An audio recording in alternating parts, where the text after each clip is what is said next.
안녕하세요. 탈모를 진료하고 있고 어떻게 하면 머리가 더 잘 날 수 있을까 항상 고민하고 있는 모모톡TV 신원장입니다. 지난 영상에서는 열도 많고 두피열도 많은 남성 탈모의 유형에 대해서 말씀을 드렸고요. 이번 영상에서는 두 번째, 스트레스가 많은 분들의 탈모 유형에 대해서 말씀드리겠습니다.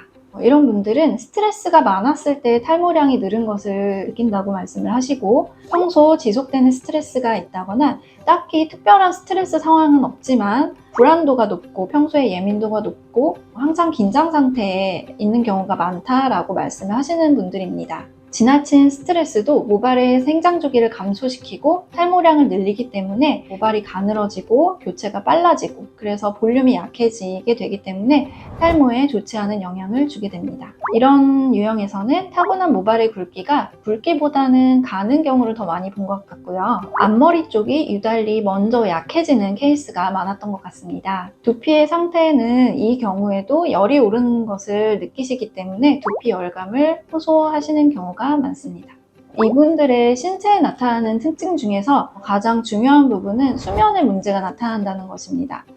스트레스가 잘 조절이 안 되면서 자율신경의 밸런스가 무너지다 보니까 수면의 문제를 가지고 있게 됩니다. 밤에 이제 자려고 누워도 잠들기가 힘들다, 자다가도 자꾸 깬다, 그 다음에 꿈을 많이 꾼다, 아침에 일어나기가 너무 힘들다, 이렇게 말씀하시는 분들이 많아요. 또 한 가지 특징은 소화기 쪽 문제입니다. 자율신경의 문제는 소화기 쪽의 기능 이상도 유발할 수 있는데요. 소화불량, 복부팽만, 그리고 변비와 설사를 교대로 하는 과민성 장 증상을 호소하시게 됩니다.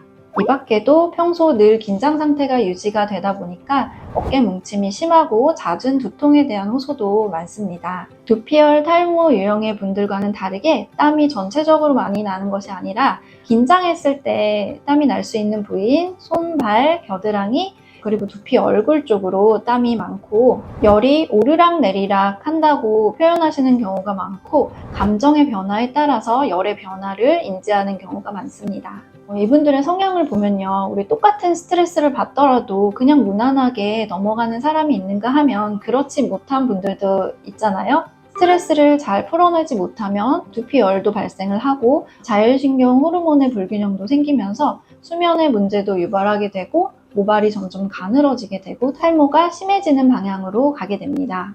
이분들이 말씀하시는 분들 중에 기억나는 게 뭐냐면, 낮 동안에 업무를 하면서 긴장을 많이 하시다 보니까 밤에 집에 오셔서는 나만의 시간을 갖고 싶다고 얘기를 하세요. 그래서 일찍 자기가 싫다, 그러다 보니까 늦게 자는 게 습관이 됐다, 이렇게 얘기를 하시는데요. 이렇게 되면 탈모에는 안 좋을 수밖에 없겠죠. 마지막으로 스트레스에 취약한 이런 유형의 남성 탈모 환자분들에게 유효한 관리법을 알려드리겠습니다. 스트레스 관리를 위해서 우리가 반드시 꼭 사수해야 할 것이 있는데요. 한 가지는 수면이고 두 번째는 운동입니다. 만약에 수면의 질이 나쁘다면 커피를 끊는 걸 추천드리고요. 오전에 아침에 눈을 뜨자마자 햇빛을 쬐러 나간다거나 밤에 잠을 자기 전에 나만의 수면 전 루틴을 만들어주는 것으로 수면의 질을 높이는 방법을 찾아보셨으면 좋겠습니다. 주 3회 30분 이상 심박수가 140에서 150 정도 중등도의 유산소 운동을 해주시면 굉장히 좋습니다.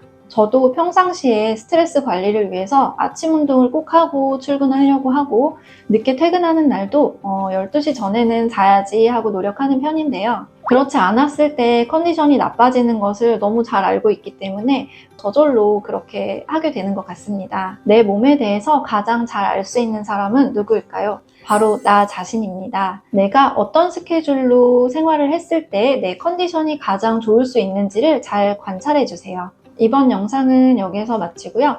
다음 영상에서는 남성 탈모의 세 번째 유형, 지루성 두피염 동반한 탈모의 유형에 대해서 말씀드리도록 하겠습니다.